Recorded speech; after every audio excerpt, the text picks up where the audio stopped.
విద్యార్థులకి స్టడీస్ విషయంలో అంత ప్లాన్ చేసింది. విద్యార్థులు హాస్టల్కి ఏదైనా మా హాస్టల్స్ కనిపిస్తే 7 గంటల పైన 2 అవర్స్ సైలెన్స్ ఉంటుంది. అంత స్టడీ వస్తూ మెయింటైన్ చేసి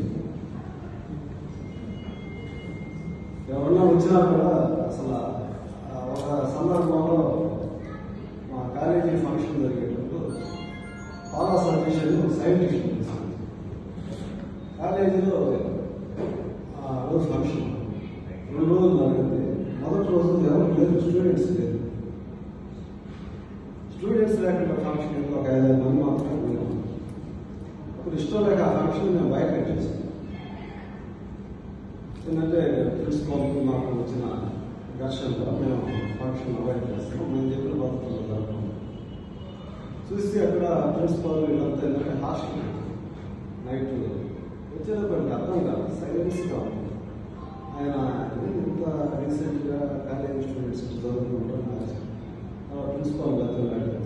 తర్వాత రోజు ఆ ఫంక్షన్ దీంట్లో చేసేసాం. హాస్టల్స్ విషయంలో వెనకబడిన విద్యార్థులు ఎవరన్నా ఉంటే సీనియర్స్ అకౌంట్స్ వచ్చిన అకౌంట్స్ లేదా సైన్స్ వచ్చిన సైన్స్ చేత చెప్పించారు.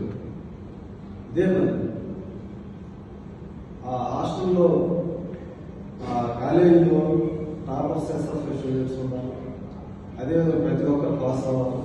అసలు ప్రణాళిక ఎట్లా ఉంటుందంటే డిగ్రీ ఫస్ట్ ఇయర్ వాళ్ళు secondary leadership, degree second years leaders, final years ఇచ్చే వాళ్ళు కంప్లీట్ చేసుకుని బయటకు వెళ్ళిపోవాలి.